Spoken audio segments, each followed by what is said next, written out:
చూడండి మన next standard old syllabus వాళ్ళు ఎవరమ్మా ఓల్డ్ సిలబస్ వాళ్ళకి accounting standard 2 okay valuation of inventory simple standard sir ఓకేనా చాలా సింపుల్ గా మీరు అర్థం చేసుకోవచ్చు సింపుల్ గా అసలు ఇన్వెంటరీ అంటే ఏంటి సార్ అంటే ఇన్వెంటరీ అంటే స్టాక్ తెలుసు కదా స్టాక్ ఓకే తెలుసు మీకు it is also nothing but current asset అని కూడా అంటాం అవునా కరెంట్ అసెట్ అంటామా ఎస్ సార్ కరెంట్ అసెట్ అని కూడా అంటాం inventory is the asset nothing but first of all asset sir inventory అని దాని మీనింగ్ ఏంటి సార్ ఫస్ట్ దేని ఇన్వెంటరీ అంటారు సింపుల్ సపోజ్ ఎగ్జాంపుల్ ఇది మొబైల్ బిజినెస్ అనుకుందాం మొబైల్ బిజినెస్ సో మొబైల్స్ ని పర్చేస్ చేసి సేల్ చేస్తూ ఉంటాం అది నీ బిజినెస్ సో మరి ఎప్పుడైతే ఈ ట్రేడింగ్ పర్పస్ లో నువ్వు యూజ్ చేసేదాన్ని ఏదైతే ఉంటారో దాన్నే మనం సింపుల్ గా ఉంటాం గూడ్ ఆర్ ఇన్వెంటరీ అనుకుంటాం నీ బిజినెస్ ఏంటి మొబైల్ బిజినెస్ కాబట్టి మొబైల్ ఇస్ అండ్ గుడ్ అదవుతుందా తెలుసు కదా బేసిక్ థింగ్ అది సో జనరల్గా ఇక్కడ ఇన్వెంటరీ అంటే మనం ఏం మాట్లాడుతాం సార్ అంటే త్రీ త్రీ థింగ్స్ గురించి మాట్లాడతాం ఒకటి ఏంటి సార్ అంటే రా మెటీరియల్ ఇంకోటి వర్క్ ఇన్ ప్రోగ్రెస్ ఇంకోటి ఫినిష్డ్ గుడ్ ఈ త్రీ థింగ్స్ గురించి మాట్లాడతాం there are three types of inventories so ఈ మూడింటిని కలిపి మనం ఇన్వెంటరీ అంటాం ఓకేనా so raw material for example మనది మ్యానుఫ్యాక్చరింగ్ యూనిట్ అనుకోండి సో మనకి ఏం కావాలి రా మెటీరియల్ కావాలి ఆ రా మెటీరియల్ ఏం చేస్తాం ప్రాసెస్ చేస్తాం process is nothing but work in progress process అయిన తర్వాత మనకి ఏం వస్తుంది ఫినిష్ కూడా వస్తుంది సో ఓవరాల్ ఈ త్రీ మనం ఏమంటాం సార్ అంటే ఇన్వెంటరీ అంటాం ఇన్వెంటరీ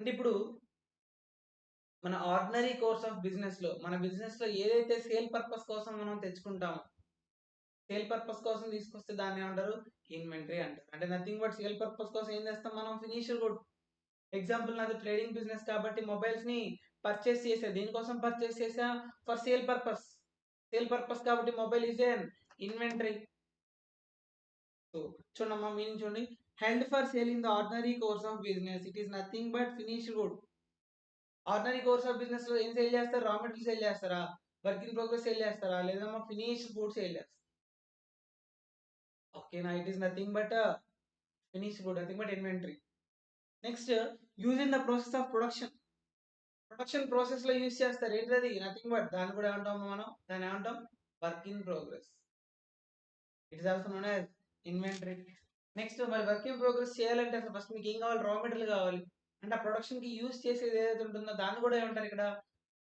ఇన్వెంటరీ అనే అంటారు చూడండి to be consumed in process of production or rendering of services ఏదైతే మనం కన్స్యూమ్ చేస్తామో అది కూడా ఏంటి సార్ అది కూడా ఏంటండి inventory so this is known as inventory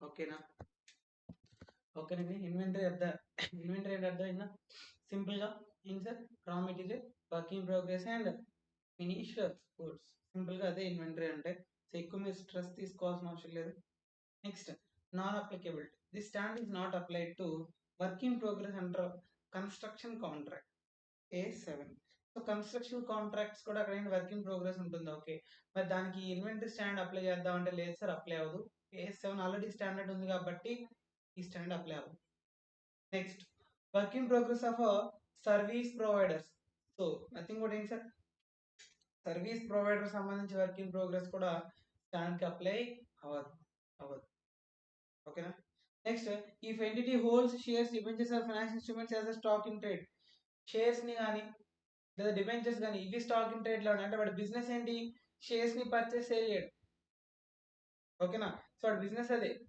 so మరి అది ఈ స్టాండ్ లో కవర్ అవుతుంది అంటే లేదు సార్ దానికి వేరే స్టాండ్ ఆల్రెడీ కవర్ అవుతుంది సో దానివల్ల ఇన్వెంటరీ స్టాండ్ లో కవర్ చేయలేదు next inventory held as a life stock agriculture and forest products అయితే కూడా స్టాండర్డ్ నాట్ అప్లైడ్ ఓకేనా సో నాన్ అప్లికేబిలిటీ గురించి ఏం అడగడు కానీ జస్ట్ చూసుకోండి అంతే ఏంటి సార్ ఒకటి work in progress under construction contract A7 next work in progress for of service providers next stock in trade shares debentures next inventories held as a life stock agriculture and forest products so agriculture సంబంధించి కూడా ఏంటి sir వాటిని మనం inventory అనొచ్చు అంటే ఇన్వెంటరీలో cover అవ్వదు I mean AS2 లో cover అవ్వదు ఇన్వెంటరీ అంటాం కానీ బట్ AS2 లో కవర్ అవ్వదు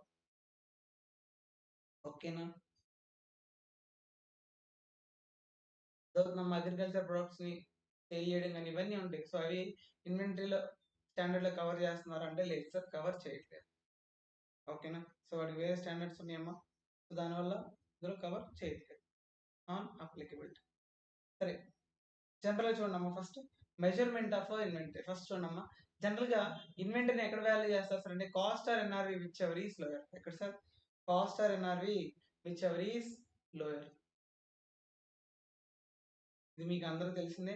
ఎక్కడండి ఇన్వెంటరీని ఎక్కడ వాల్యూ చేయాలంటే cost or NRV whichever is lower. Sir cost అంటే ఏంటి సార్ అంటే ఇక్కడ మనకి 3 టైప్స్ ఆఫ్ కాస్ట్ ఉంటాయి సార్. ఏంటి సార్? 3 types of cost. ఒకటి కాస్ట్ ఆఫ్ పర్చేస్, ఇంకోటి కన్వర్షన్ కాస్ట్, ఇంకోటి అదర్ కాస్ట్. ఈ 3 కాస్ట్ ని కలిపితే టోటల్ కాస్ట్ అన్నట్టు. సో ఫస్ట్ కాస్ట్ గురించి మాట్లాడదాం, తర్వాత కాస్ట్ ఎన్ఆర్వి గురించి మాట్లాడదాం. చూడండి, కాస్ట్ ఆఫ్ ఇన్వెంటరీ అంటే cost of purchase, cost of conversion, other cost to bring inventory to present location and condition. ఏంటి sir? Present location and condition. 3 cost ఏంటో ఒక్కొక్కసారి మనం ఒకసారి ఏం చేద్దాం, ఎలాబరేట్ గా చూద్దాం. ఓకేనా? చెప్పండి అమ్మా, కాస్ట్ ఆఫ్ పర్చేస్ అంటే ఎగ్జాంపుల్ మీరు సపోజ్ ఎగ్జాంపుల్ ఒక యూకే నుంచి ఒక ప్రొడక్ట్ ఇన్వెంటరీ పర్చేస్ చేస్తున్నారు, స్టాక్ తెప్పించుకుంటున్నారు. సో పర్చేస్ చేస్తారు, బాగానే ఉంది. మరి ఇంపోర్ట్ చేసుకుంటాం కాబట్టి అక్కడ ఏంటి డ్యూటీ పే చేయాల్సి ఉంటుంది, ఇంపోర్ట్ డ్యూటీ. అవునా కదా? ఇంపోర్ట్ డ్యూటీ పే చేయాలి. ఓకే, లేదు వాడు డిస్కౌంట్స్ ఇస్తే ఏమవుద్ది? కాస్ట్ నుంచి ఏం చేస్తారు? డిస్కౌంట్ ఇస్తే మైనస్ చేసుకుంటారు, డిస్కౌంట్ కానీ రిబేట్ కానీ ఇస్తే. లేదా అక్కడ నుంచి మనకి గోడౌన్ వరకు తీసుకురావడానికి ఏమన్నా కొన్ని ఫ్రైట్ డైరెక్ట్ ఎక్స్పెన్స్ అయ్యే ఛాన్స్ ఉన్నాయి. అవునా కదా? ప్రజెంట్ లొకేషన్ రావడానికి డైరెక్ట్ ఎక్స్పెన్స్ అయ్యే ఛాన్స్ ఉన్నాయి. ఇవన్నీ ఏం చేస్తాం మనం? యాడ్ చేసుకుంటాం. చూడమ్మా, ప్రైస్ ఆఫ్ ఫస్ట్ చూడండి, purchase price of material minus trade discount or quantity discount ఉంటే ఏం చేసుకోవాలి? మైనస్ చేసుకుంటాం, డిస్కౌంట్ కాబట్టి. అది ప్రైస్ కాస్ట్ కాదు కాబట్టి. నెక్స్ట్, నాన్ రిఫండబుల్ ట్యాక్సెస్ ఉంటేనే యాడ్ చేయాలి, గుర్తుపెట్టుకోండి. Non refundable taxes. ఇప్పుడు ఇంపోర్ట్ డ్యూటీ పే చేస్తారు, మళ్ళీ ఏమైనా రిఫండ్ వస్తుందా? రాదు. ఏదైనా ట్యాక్స్ పే చేసి అది మళ్ళీ మనకి క్రెడిట్ వస్తుంది అనుకోండి, లైక్ ఐటీసీ లాగా క్రెడిట్ వస్తుంది అనుకోండి, అది మనకి రిఫండబుల్ ట్యాక్స్ అయ్యేది. రిఫండబుల్ ట్యాక్సెస్ తీసుకుంటారా? రిఫండబుల్ ట్యాక్సెస్ తీసుకుంటారా అంటే లేదు సార్, ఇగ్నోర్ చేయాలి, అసలు కన్సిడర్ చేయకూడదు, ఇక్కడ యాడ్ మైనస్ చేయకూడదు. కానీ ఒకవేళ ఒక్కోసారి ఏం చెప్తాడంటే purchase price of material includes refundable tax అంటాడు. ఒక 1 lakh ఎంతో చెప్తాడు అనుకోండి, మరి 1 lakh ఏం చేయాలి? మీరు పర్చేస్ ప్రైస్ లో నుంచి మైనస్ చేసుకోవాలి. ఎందుకని? రిఫండబుల్ ట్యాక్సెస్ ని కాస్ట్ కింద కన్సిడర్ చేయకూడదు కాబట్టి. అర్థమైందా? నాన్ రిఫండబుల్ ట్యాక్సెస్ అయితే యాడ్ చేసుకుంటాం, కానీ రిఫండ్ వస్తున్నప్పుడు మళ్ళీ మన కాస్ట్ ఎలా అవుతుంది? అవ్వదు కదా. సో కాబట్టి రిఫండబుల్ ట్యాక్స్ ఏం చేయాలి సార్? ఇగ్నోర్ చేయండి. రిఫండబుల్ ట్యాక్స్ ఏం చేస్తారు? ఇగ్నోర్ చేయండి. ఓకేనా? ఆల్రెడీ కాస్ట్ ఇంక్లూడ్ అయ్యింటే మైనస్ చేసుకోవాలి. నెక్స్ట్ క్యారింగ్ కాస్ట్ అంటే క్యారింగ్ కాస్ట్ లేదు, ఇన్వార్డ్ ఇన్సూరెన్స్ కాస్ట్ కానీ other cost directly to acquire the inventory. So ఇన్వెంటరీని అక్వైర్ చేయడం కోసం డైరెక్ట్ కాస్ట్ ఏదైనా ఇన్కర్ అయితే అవి కూడా తీసుకుంటాం. అప్పుడు మనకి పర్చేస్ ప్రైస్ వస్తుంది, nothing but cost of purchase. చెప్పడమ్మా, purchase price of material minus trade discount or quantity discount. ఒకవేళ డ్యూటీ ఉంటే ఇంపోర్ట్ డ్యూటీ ఉంటే యాడ్ చేస్తాం, నాన్ రిఫండబుల్ ట్యాక్స్ ఉంటే యాడ్ చేయాలి, అదర్ డైరెక్ట్ కాస్ట్ ఉంటే యాడ్ చేసుకోవాలి. కాస్ట్ ఆఫ్ ఇన్సూరెన్స్ కానీ ఇన్వార్డ్ కాస్ట్ ఆఫ్ ఇన్సూరెన్స్ అంటే పర్చేస్ చేయడం కోసం తెలుసు కదా. ఇన్వార్డ్ అంటే పర్చేస్ అన్నట్టు, అవుట్వార్డ్ అంటే సేల్స్ అన్నట్టు, తెలుసా? ఇన్వార్డ్ అంటే మీకు వస్తుంది కదా, కాబట్టి ఇన్వార్డ్. సేల్స్ అంటే అవుట్వార్డ్. చూసుకోవాలి, ఇన్వార్డ్ మనం కన్సిడర్ చేయాల్సింది. ఇవన్నీ కలిపితే మనకి కాస్ట్ ఆఫ్ పర్చేస్ వస్తుంది. సింపులేనా? కాస్ట్ ఆఫ్ పర్చేస్ ఓకేనా? Clear? So topic simple topic sir ఇది. నెక్స్ట్ చూడమ్మా, అర్థమైందా? ఏంటమ్మని చెప్పింది? ఇన్వెంటరీ అంటే ఏంటి? Raw material, finish good and work in progress. చూసాం. నెక్స్ట్ ఇన్వెంటరీ ఎక్కడ వాల్యూ చేస్తారు? Cost and NRV which ever is lower. Cost అంటే ఏంటి? Cost of purchase, conversion cost, other cost. Cost of purchase అంటే ఆల్రెడీ చూసాం, ఏంటది? Purchase cost, purchase price minus discounts plus non refundable taxes plus inward insurance cost plus direct expenses to bring the inventory. Okay, అప్పుడు మీకు ఏమొస్తుంది? Cost of purchase వస్తుంది. ఓకేనా? Next చూడమ్మా, conversion cost. Sir simple sir,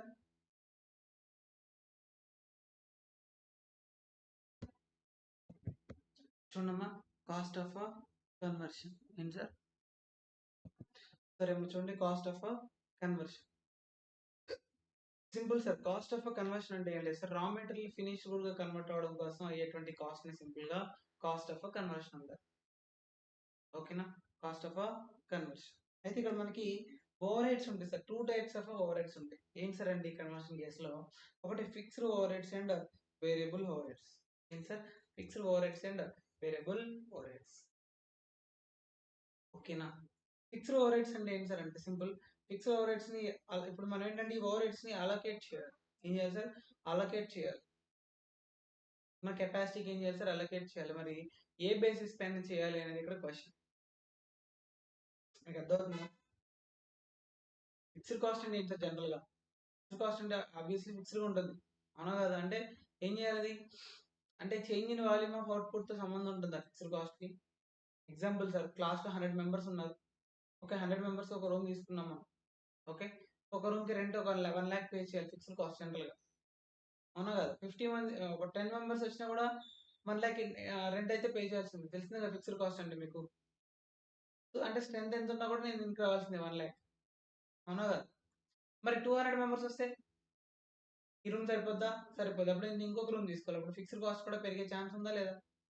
అందుకే ఇక్కడ ఏంటి sir అంటే సింపుల్, ఈ ఫిక్స్డ్ ఓవర్ హెడ్స్ ఏదైతే ఉన్నాయో ఫిక్స్డ్ ప్రొడక్షన్ ఓవర్ హెడ్స్ అంటాం మనం సింపుల్ గా, ఫిక్స్డ్ ప్రొడక్షన్ ఓవర్ హెడ్స్ అంటాం. సో దీన్ని ఎలా అలొకేట్ చేయాలి సార్ అంటే చూడండి, suppose example, just wait.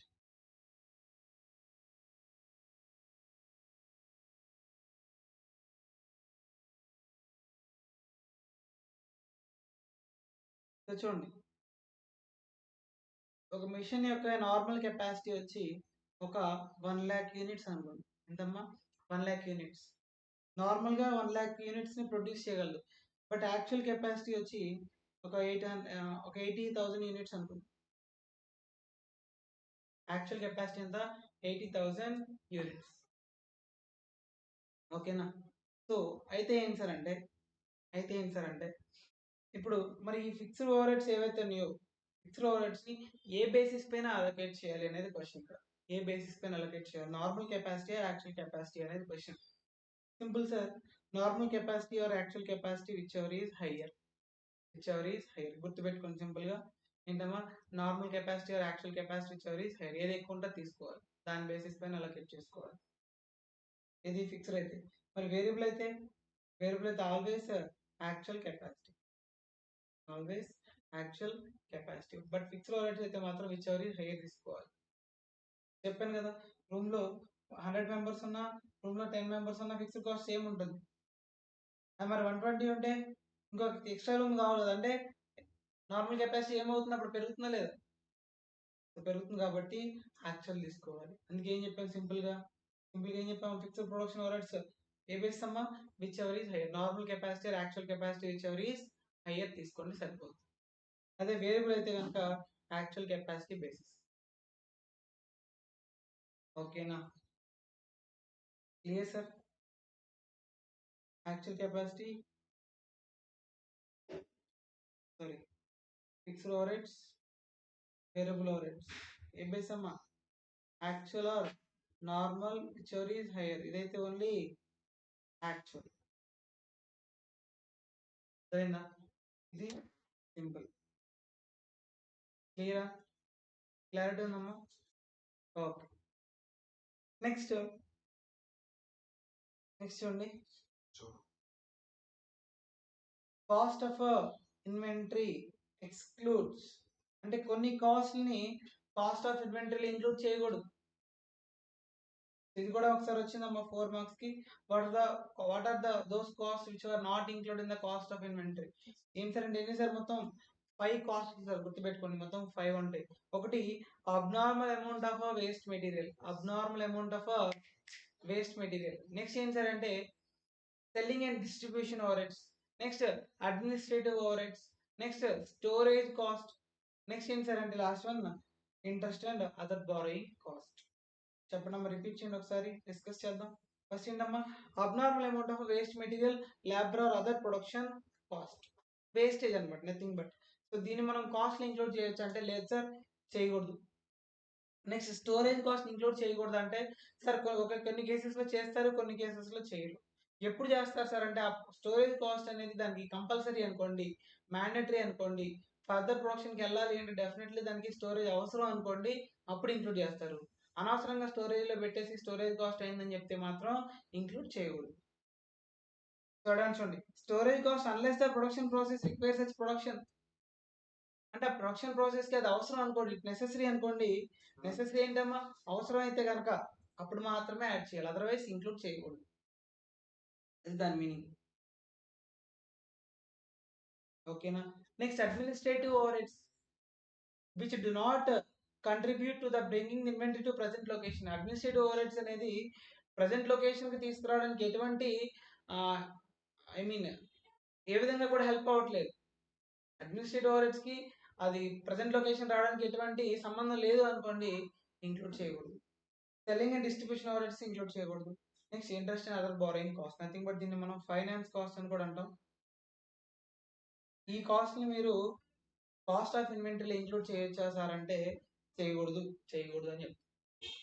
Repeat చేయండి అమ్మా. Abnormal amount of waste material, storage cost unless it is necessary. Next, administrative over heads not contribute to bringing to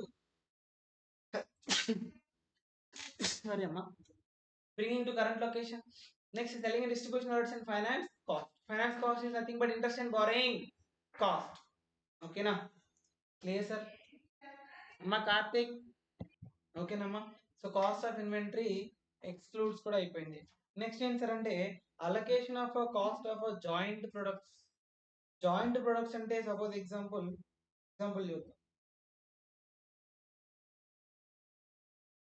example suppose ఒక 10 lakhs ఇంక్రై raw material introduce చేసాం, దాన్ని process చేసాం, మనకి 2 types of product వచ్చినాయి. ఒకటి main product 1, ఇంకోటి main product 2. ఒకటేంటమ్మా main product 1, ఇంకోటి main product 2.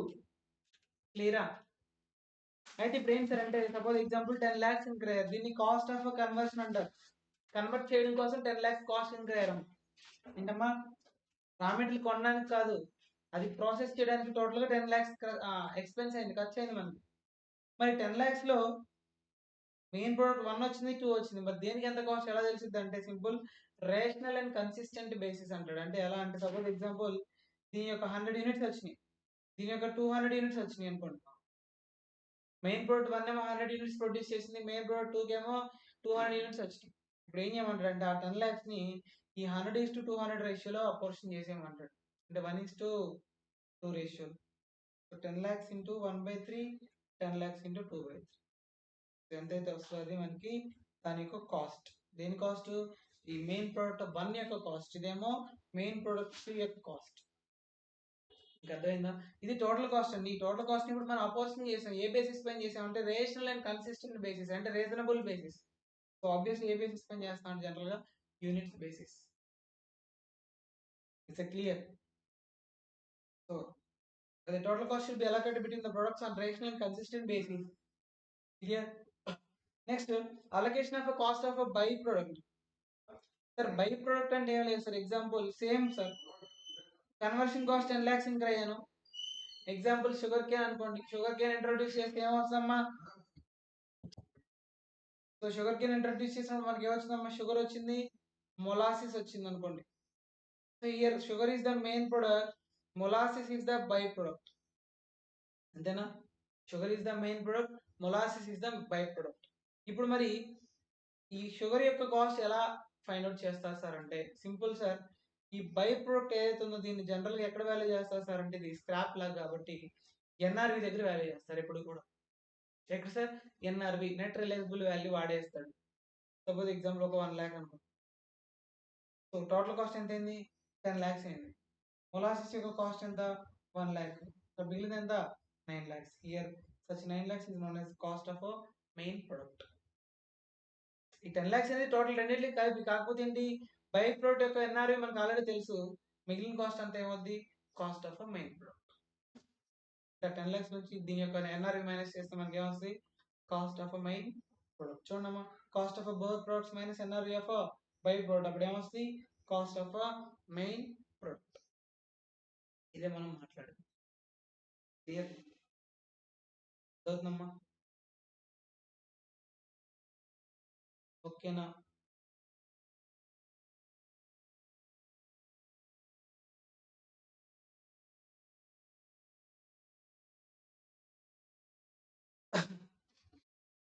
Next ఉండమ్మా కాస్ట్ ఫార్ములా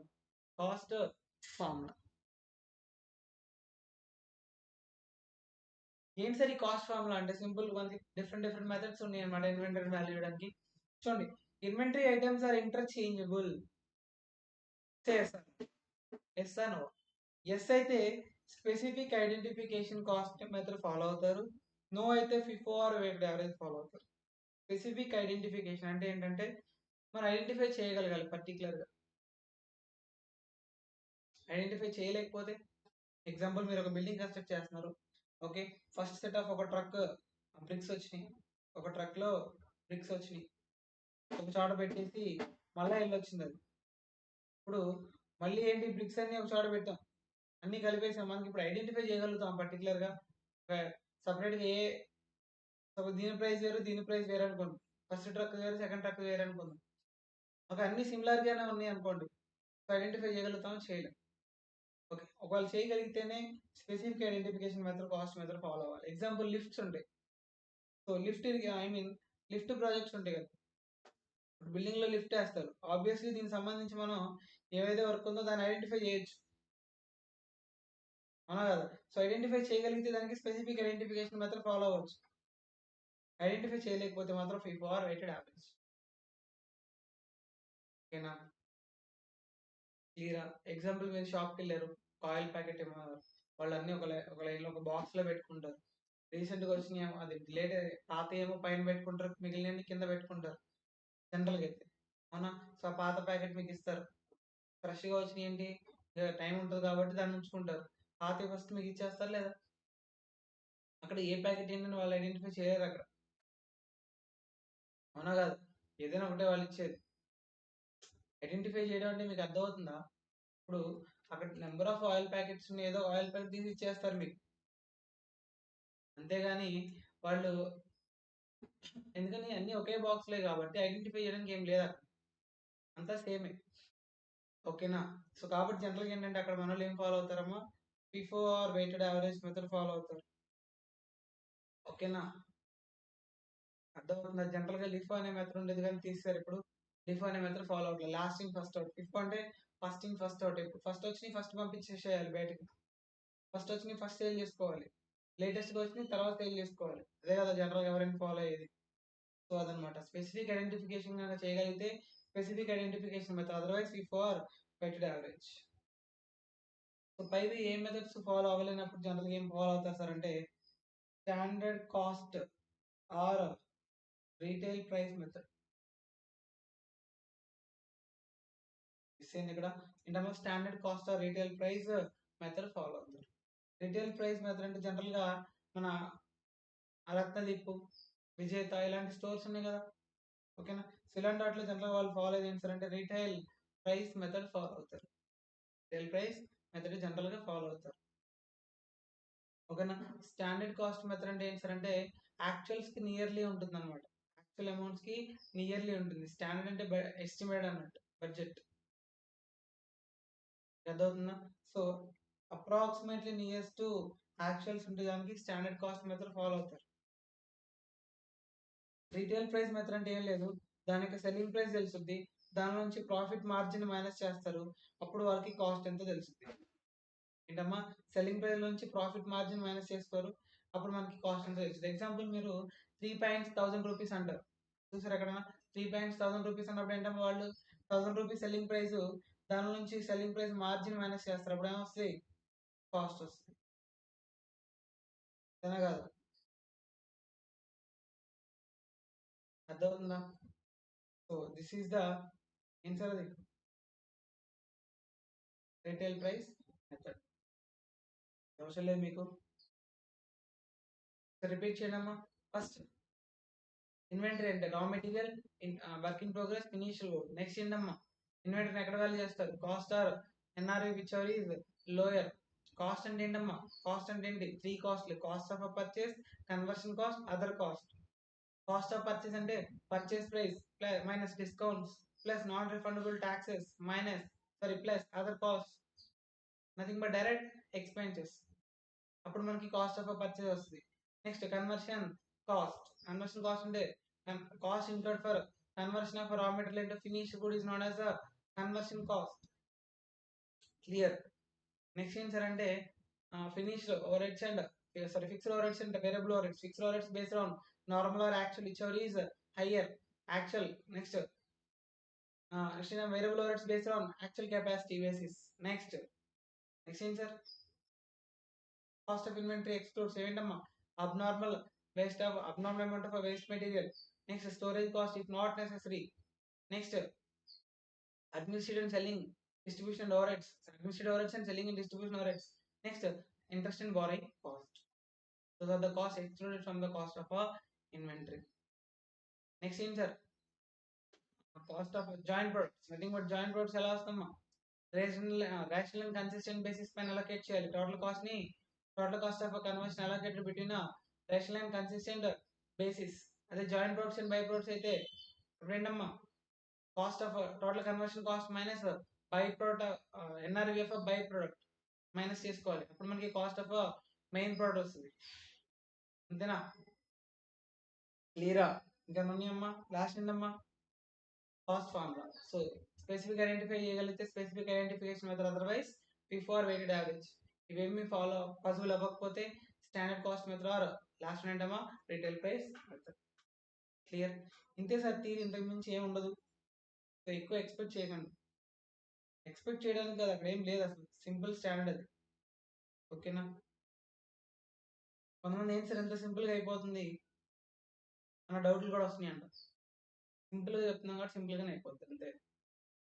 ఓకేనా? Doubts? Any doubts? Next net realisable value.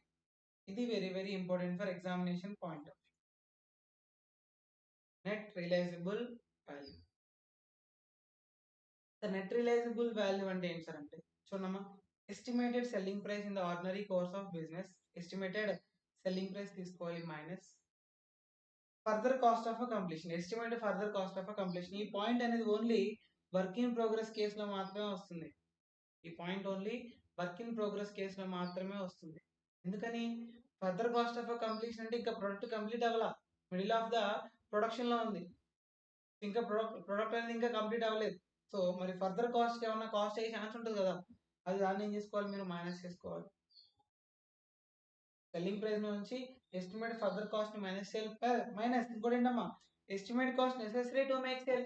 దాన్ని సేల్ చేయడానికి కూడా ఎంతో కొంత కాస్ట్ అవుతుంది కదా. ఫినిష్ ఇప్పుడు వర్క్ ఇన్ ప్రోగ్రెస్ లో ఉందమ్మా, అది ఫినిషింగ్ గా కన్వర్ట్ అవ్వడానికి ఎక్స్ట్రా కాస్ట్ అయింది. తర్వాత దాన్ని సేల్ చేయడానికి కూడా ఎక్స్ట్రా కాస్ట్ అయ్యే ఛాన్స్ ఉంది కదా, లైక్ కమిషన్ అవ్వచ్చు, బ్రోకరేజ్ అవ్వచ్చు, ఇలాంటివి అయ్యే ఛాన్స్ ఉన్నాయా? సో అది కూడా మైనస్ చేయాలి, అప్పుడు మీకు ఎన్ఆర్ఐ వస్తుంది.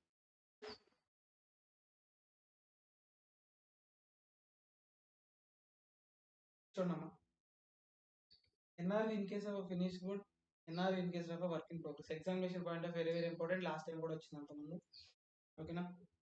చూడండి ఎన్ఆర్వి ఎలా వస్తుంది, estimated selling price minus estimated cost necessary to make sale.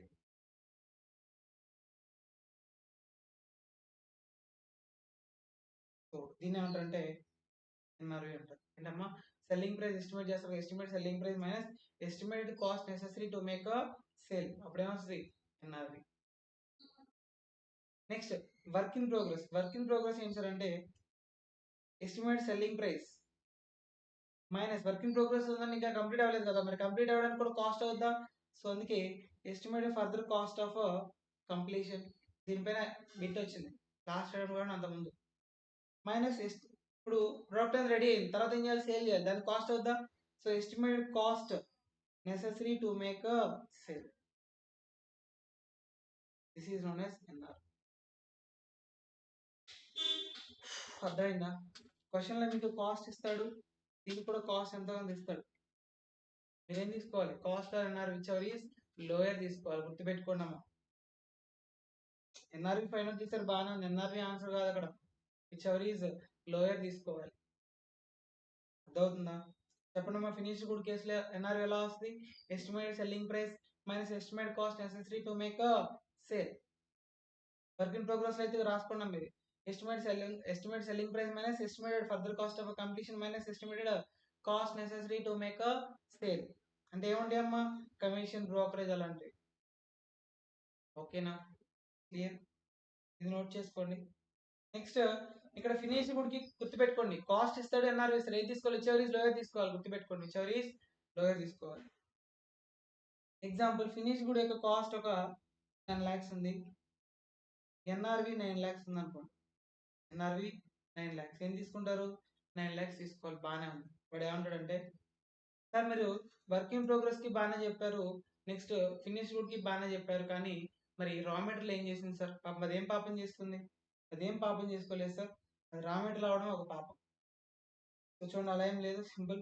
చూడమ్మా, ఇక్కడ రా మెటీరియల్ మరి ఎక్కడ వాల్యూ చేయాలని కూడా క్వశ్చన్ అనేది అరైజ్ అవుద్దా లేదా, ఈ రెండింటిని వాల్యూ చేశారు బాగానే ఉంది, ఫినిష్ గుడ్ ని వర్క్ ఇన్ ప్రోగ్రెస్ ని, మరి రా మెటీరియల్ ఎక్కడ వాల్యూ చేయాలి అనేది ఇక్కడ question. Simple sir, raw material ఎక్కడ వాల్యూ చేస్తారంటే based on finish good value. మనకి ఫినిష్ గుడ్ యొక్క కాస్ట్ ఇస్తాడు, ఫినిష్ గుడ్ యొక్క ఎన్ఆర్వి నథింగ్ బట్ సెల్లింగ్ ప్రైసే కదా. సో వాడు ఏమంటాడంటే,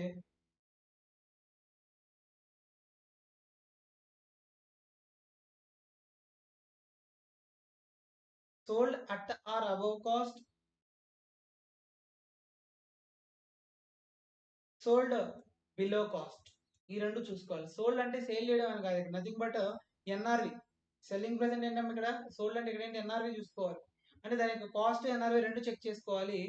కాస్ట్ అంతకంటే ఎక్కువ ఉంటే ఎన్ఆర్వి కనుక కాస్ట్ అమౌంట్ కానీ అంతకంటే ఎక్కువ ఉంటే, ఇదే కదా sold at or above cost, at or above cost అంటే కాస్ట్ అంతకంటే ఎక్కువ ఉంటే ఎన్ఆర్వి కనుక, raw material should be valued at cost. Raw material cost దగ్గర వాల్యూ చేయాలి. అదే కాస్ట్ కంటే NRV value nothing but selling price తక్కువ ఉంది అనుకోండి, కాస్ట్ కంటే సెల్లింగ్ ప్రైస్ తక్కువ ఉంది అంటే బిలో కాస్ట్ అనుకోండి, అప్పుడు ఎక్కడంట రీప్లేస్మెంట్ కాస్ట్ లేదా cost or replacement cost whichever is lower.